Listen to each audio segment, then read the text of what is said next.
Bienvenue dans notre podcast Relations 360.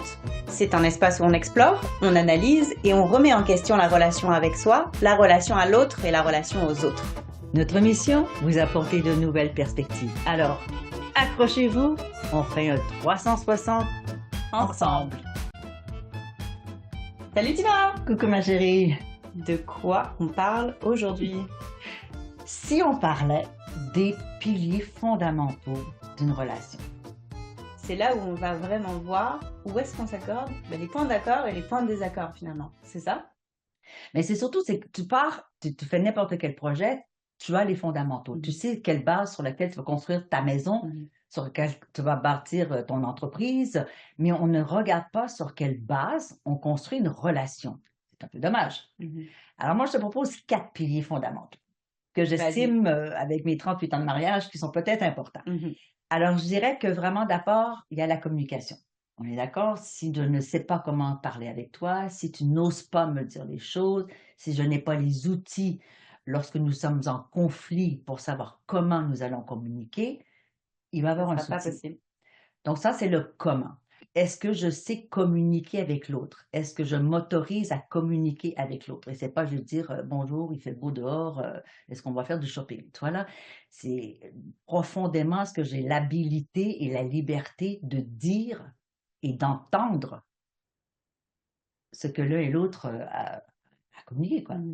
Le deuxième pilier, ça serait le respect. Et là, je pense que tu vas être d'accord avec moi. Est-ce qu'on peut fonctionner dans la vie sans respect? Non, absolument. Je pense que c'est quelque chose d'assez fondamental quand même. Et souvent, les gens n'ont pas tellement idée, ça veut dire quoi le respect? Ben, ça veut dire, pour moi, ça veut dire s'il y a quelque chose chez toi sur laquelle tu n'es pas d'accord, eh bien, je vais prendre en compte, en considération ceci, ou même si tu es d'accord ou que tu as envie de faire quelque chose, je vais prendre en compte ton opinion, ton besoin, ton désir, et je vais voir si je peux l'adresser, si je peux m'embarquer dedans, si je peux m'accorder à ça. Et sinon, bien, on s'organise, quoi. Mais d'abord, être conscient, toujours, et d'avoir de la considération pour l'autre, je crois que c'est ça la base du respect. Troisième pilier, la créativité. Ça veut dire quoi pour toi, la créativité? Oui, je pense que la créativité, dans le sens vraiment d'avoir l'ouverture, la curiosité de trouver des solutions ensemble, d'aller créer de la nouveauté, d'aller un petit peu vouloir passer des paliers aussi d'évolution, de dire ok, on reste pas toujours au même niveau finalement. Est-ce que ça ressemble à ça? Oui, ça ressemble à ça. La curiosité, j'aime beaucoup le mot curiosité parce que quand les enfants qui sont créatifs, ils essayent, ils tentent, ça C'est ça. marche pas, ils recommencent, ils déchirent. C'est un peu ça la créativité. Dans un couple, si on est un an ensemble, la créativité est moins importante parce que c'est déjà tout est nouveau, Oui. tout est excitant.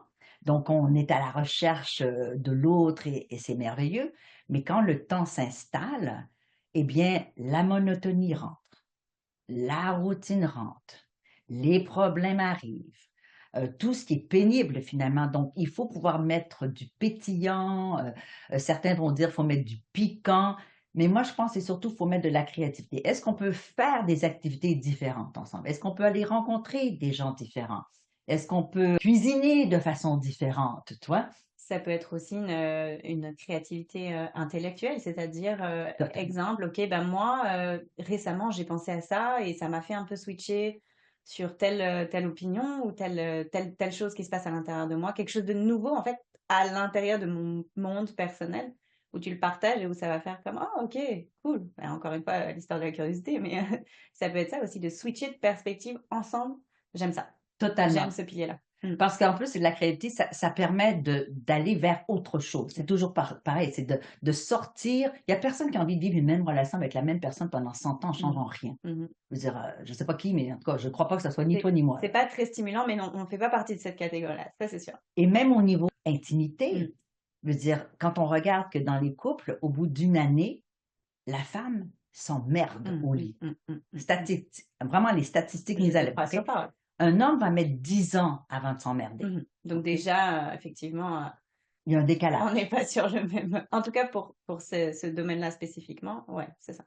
Alors, il faut amener de la créativité. Ça ne veut pas dire que je vais m'attacher les pieds sur la tour Eiffel puis, je te peins en rose. C'est pas Mmh. nécessairement d'aller à cet extrême-là, mais qu'est-ce qu'on peut Dans la ajouter? subtilité aussi de la créativité, effectivement, des fois. Puis ça peut être de la créativité Mmh. intellectuelle. Il y a Tout à des fait. gens qui sont allumés par l'intellect, Ouais, c'est ça dépend.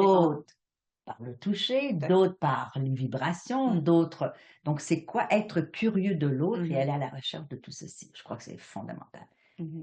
Et le quatrième pilier, ben, c'est quoi? C'est la confiance. Évidemment. Effectivement, individuellement, comment est-ce qu'on définit la confiance? Et je pense aussi, ça va peut-être un peu aussi avec les attentes. C'est-à-dire, si pour moi, la confiance, ça ressemble à ça et c'est comme ça que je la donne et c'est comme ça que je la reçois, c'est-à-dire, c'est quoi mon rapport personnel, individuel à la confiance et comment je le définis? Ben, c'est ça, il faut s'accorder aussi avec la personne en face de soi de dire, ben, moi, j'ai ces attentes-là en termes de confiance, puis toi, tu as ces attentes-là. Comment on est capable d'aller trouver quelque chose en commun par rapport à la confiance.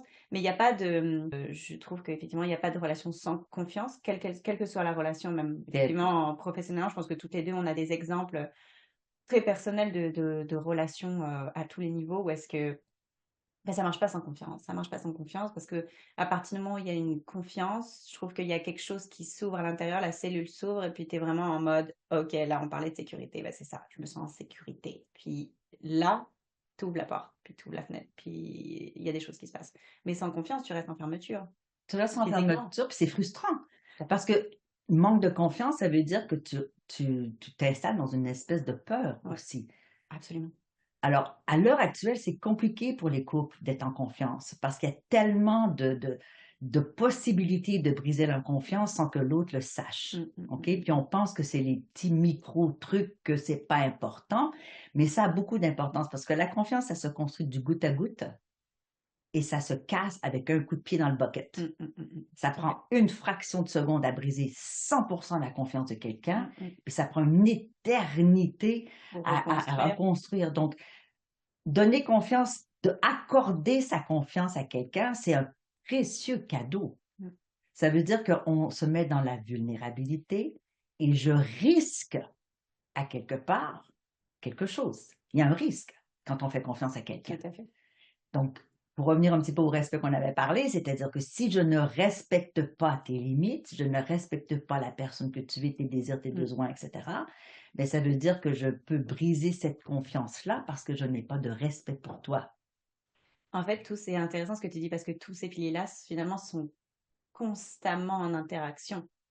Oui. On prend un pilier, ça ramène à l'autre, qui ramène à l'autre, qui ramène à l'autre, donc c'est comme un tout, finalement. Prends ça comme un temple grec. Mmh. On voit très, très bien l'image des colonnes devant un temple. C'est ça, en fait. Enlève-en une sur Ouais. le coin, Il y a des chances que ça va tomber. c'est ça. À Tu un vois? certain point, ça va fragiliser la structure, ça, c'est sûr et Alors, certain. comme tu dis, tout est Mmh. interactif, Mmh. c'est-à-dire je te respecte, donc je regarde où tu vas et je fais attention et je considère tes limites Mmh. et ce que tu veux pas, tes goûts, etc. Je te fais confiance de respecter ceci et lorsqu'on aura établi ce qui est bien et pas bien pour chacun, hein, parce Oui. que ça peut être différent pour tous les autres, Mmh. eh bien, ça veut dire que je peux vivre tranquille parce que j'ai confiance que tu ne briseras pas ce qu'on a établi. Mmh mh. Ce qui me permet donc, dans ceci, de communiquer. Tout, hein, c'est dans la communication qu'on fait tout Absolument. ceci. Et après ça, ça donne la liberté d'être créatif. Mmh mh. On se redéfinit, comme tu disais, avec le temps et on évolue et c'est important de se laisser évoluer aussi dans ces concepts-là. C'est-à-dire que, moi, à tel âge ou telle phase de ma vie, pour moi, la confiance, ça veut dire ça. Mais que peut-être 15 ans après, ben, la confiance, ça voudra dire quelque chose d'autre. Parce que, j'ai eu des expériences, parce que, j'ai façonné, ce concept-là, à l'intérieur de moi différemment avec l'évolution. Donc se laisser évoluer soi-même, donc de pas rester dans une rigidité de: «OK, ça c'est ce pilier-là pour moi, puis ça changera pas». Parce que peut-être à l'intérieur, ça switch Mhm. et donc du coup, ben, ça va de facto quand il y a une relation qui va être le miroir de soi, ça va forcément, on est d'accord? Donc de se laisser aussi évoluer et redéfinir soi-même ses propres concepts-là. Qu'est-ce que tu en penses? Et de faire de l'évolution, c'est-à-dire effectivement deux personnes, trois personnes, peu importe. C'est-à-dire si les choses changent, ben, il faut le dire, ben, moi, mes paramètres ont changé. Mmh. Est-ce que les tiens sont toujours les Mmh. mêmes? Et on réajuste parce que il faut pas croire qu'on n'a pas le droit de réajuster. Exactement, mais ça, je pense que c'est fondamental, effectivement, voilà. Ouais, ouais, tout à On fait. évolue, l'autre évolue, le couple ou la relation évolue. Il faut pouvoir justement de dire, bon, on réévalue Ouais. et on change certains paramètres. Si on prend l'exemple, par exemple, que quelqu'un a trompé sa partenaire, c'est certain que la confiance est foutue. Mmh. Bon, mais maintenant, est-ce que ça veut dire que la relation est complètement mise à la poubelle? Parce que j'ai été sur Instagram puis j'ai fait 3 cœurs sur des nanas. Mmh. Est-ce que je dois foutre ma relation de 10 ans de mariage à la poubelle parce que Mmh. tu as brisé ma confiance? Mmh. Ben, si au départ, on avait déjà établi les limites, tu serais peut-être pas allé Déjà. par respect Mmh. sur Instagram. Ouais. Admettons que ça s'est fait, tu as Mmh. brisé le respect, tu as brisé la confiance. Mmh. Maintenant, on fait quoi? Tu vois? Donc ça veut dire qu'il faut pouvoir réajuster, Ouais, réévaluer exactement. et de dire, bon, ben, si on a changé les donnes, ben, maintenant, on va les reposer, puis on va voir Mmh. comment est-ce qu'on peut recontinuer. Mmh. Donc là, ça prend de la communication, Tout à ça fait. prend de la créativité. Ah oui, oui, c'est Tu sûr, vois, c'est c'est sûr. toujours la même chose, là. Oui, oui, non, tout à fait. Et puis je pense qu'effectivement, si on extrapole, c'est vraiment de, si on va vraiment dans le philosophique, c'est vraiment de dire, ben, finalement, la vie, c'est ça. La vie, c'est le cycle de destruction-création. Donc, ben, c'est c'est vrai que dans nos sociétés, on a de plus en plus de mal. On s'est créé tellement un confort et une immédiateté des choses que on dépend tellement de ça que tout ce qui est potentiellement destructeur ou désagréable, on veut pas le voir. On veut voir qu'un côté de la médaille, mais ça fait juste partie de la vie. Ça a toujours fait partie de la vie. Et après notre civilisation, ça en prend encore partie. Bien Donc, sûr. on est capable justement de jouer avec ce cycle-là de destruction et création, de dire, OK, ben, qu'est-ce que je choisis de détruire, qu'est-ce que je choisis de créer, ou qu'est-ce qui m'arrive qui est détruit, qu'est-ce que je choisis de créer derrière. Donc, en soi, tout est possible. Dans les relations, tout est possible. Tout est possible. Reconstruire pour la confiance, oui, c'est difficile, mais c'est possible dans le sens où il faut voir, faut réévaluer, comme tu disais, tous les paramètres de, OK, est-ce que c'est réellement possible de reconstruire avec tel nouveau paramètre qui est arrivé? Et on est vraiment dans une époque où c'est très narcissique, Mm, chacun pense pour soi et mm, puis bon, si tu fais pas ça, si tu me dis pas, si tu respectes pas, eh bien, on fout tout en l'air. Je trouve ça très, très dommage parce mm, qu'on s'autorise pas vraiment finalement à grandir dans tout ceci. Parce que c'est par les épreuves, comme tu dis, un peu comme la destruction, reconstruction, hein, c'est dans les épreuves qu'on finalement on se remet en question, mm. l'un, l'autre et la Et le tout. relation. Mm, Et puis on se dit, bon, ben maintenant, on peut évoluer dans d'autres paramètres mm. et construire d'autres façons de faire et peut-être apprendre dans tout ceci-là. Mais bien sûr. Et l'évolution, c'est ça fait partie de la vie. Et Sinon, ce serait pas ça. Donc, déjà de se mettre dans une perspective évolutive, déjà de base, c'est accepter une réalité qui se fait, peu importe individuellement ce qu'on décide ou pas, elle se fait quand même l'évolution. Les cellules, elles se régénèrent sans attendre notre feu vert finalement, hein. Donc, c'est de dire, OK, j'accepte que la réalité, c'est de l'évolution. Donc, qu'est-ce que Mhm. moi je fais par rapport à cette évolution-là? Est-ce que vraiment j'ai établi comment je respecte? C'est quoi les bases du respect que j'établis avec la personne Ouais, avec qui je suis en face? De quelle façon est-ce qu'on établit nos modes de communication quand ça va bien? Et surtout, comment on va communiquer quand ça va mal aller? tout à fait. Ensuite, est-ce que je peux vraiment avoir confiance dans l'autre? Donc, c'est quoi les limites pour que je puisse maintenir cette Mhm, confiance-là? mhm. Et puis, allez hop, on s'amuse, on fait un peu de créativité. Et je crois que là, on a une base solide pour une construction de relation. Super, super intéressant ça. Nous sommes déjà à la fin de cet épisode. On espère vraiment vous avoir inspiré. Retrouvez-nous dans le prochain podcast Relation 360. En attendant, on a très hâte de voir vos commentaires. Abonnez-vous et surtout, retrouvez-nous sur nos réseaux sociaux.